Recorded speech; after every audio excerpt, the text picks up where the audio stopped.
Shalom, selamat pagi jemaat dikasih Tuhan. Kembali kita berjumpa dalam Renungan Pagi.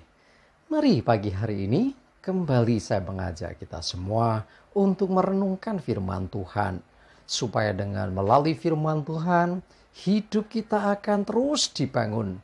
Dan kita pun akan semakin bertumbuh, semakin diteguhkan di dalam iman dan pengharapan.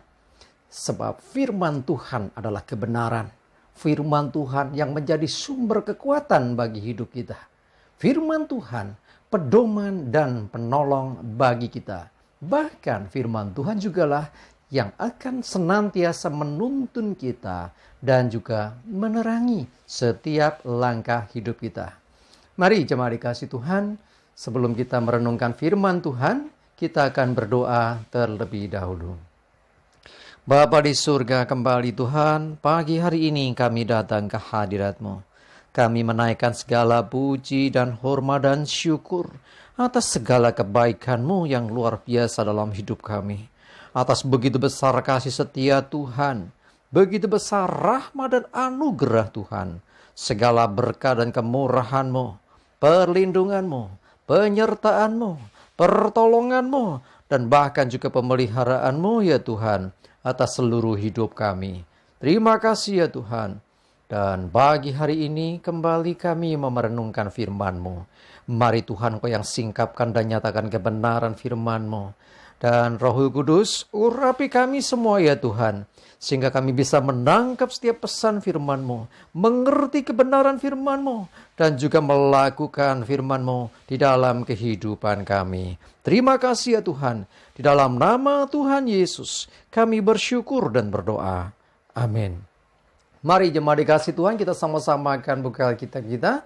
Renungan pagi hari ini saya ambilkan dari Galatia 5 ayat 22 dan 23. Saya bacakan. Tetapi buah roh ialah kasih, sukacita, damai sejahtera, kesabaran, kemurahan, kebaikan, kesetiaan, kelemah lembutan, penguasaan diri. Tidak ada hukum yang menentang hal-hal itu. Jemaat dikasih Tuhan, bicara tentang buah-buah roh, ingat, roh di sini Roh Kudus. Jadi kalau orang menyatakan dirinya dipenuhi Roh Kudus, hidupnya semestinya menghasilkan buah-buah Roh Kudus. Dan buah-buah roh ini dinyatakan dalam Galatia 5 ini. Yang pertama kasih. Orang yang penuh dengan Roh Kudus hidupnya penuh kasih. Hidupnya penuh belas kasihan. Ya, hidupnya menyatakan kasih. Yang berikutnya orang yang dipenuhi Roh Kudus, buah roh yang dihasilkan adalah sukacita. Lawan sukacita apa? Duka cita, kesedihan. Ya, tetapi kalau kita memiliki buah roh, maka yang ada di sini adalah sukacita. Ya. Yang berikutnya, damai sejahtera. Orang yang dipenuhi roh, hidupnya menghasilkan buah roh berupa damai sejahtera. Bukan kepanikan, bukan kecemasan, bukan ketakutan, bukan kekhawatiran hidup, tapi hidup dalam damai sejahtera. Itu buah roh yang berikutnya. Selanjutnya, buah roh yang berikut adalah kesabaran. Orang yang dipenuhi Roh Kudus hidupnya penuh dengan kesabaran. Jadi sabar menghadapi segala sesuatu, sabar menanggung segala sesuatu. Jadi kesabaran itu pun buah dari Roh Kudus dalam hidup kita. Yang berikutnya, kemurahan. Orang yang penuh Roh Kudus hidupnya menghasilkan buah roh, yaitu kemurahan. Kemurahan bicara tentang apa? Dia tidak egois. Dia suka berbagi. Dia suka sekali menolong orang lain. Kemurahan adalah buah roh yang berikutnya. Buah roh yang selanjutnya adalah kebaikan. Jadi bicara kebaikan, seringkali kita singgung bahwa kebaikan ini harusnya menjadi gaya hidup orang-orang percaya. Nah, orang yang dipenuhi Roh Kudus, hidupnya menghasilkan buah roh kebaikan, artinya hidupnya selalu melakukan kebaikan. Hidupnya berbagi kebaikan dengan orang lain. Yang berikutnya lagi, buah roh adalah kesetiaan. Setia menanggung segala sesuatu. Setia kepada Tuhan. Setia melakukan apa yang dipercayakan Tuhan. Jadi bukan mendua hati, bukannya suka mencari hal-hal yang justru berseberangan dengan kesetiaan. Ya, banyak contoh misalnya mendua, menikah, mengempat gitu ya. Ya, jadi kesetiaan itu juga buah dari Roh Kudus. Nah, selanjutnya kelemah lembutan, nggak beringasan, nggak kasar. Orang yang penuh Roh Kudus hidupnya menghasilkan buah Roh, yaitu kelemah lembutan. Ya, sikapnya, perkataannya, tutur katanya penuh kelemah lembutan. Yang berikutnya lagi, penguasaan diri, menghadapi segala sesuatu tidak dengan emosi yang meledak-ledak, tetapi dia bisa menguasai diri dalam segala hal.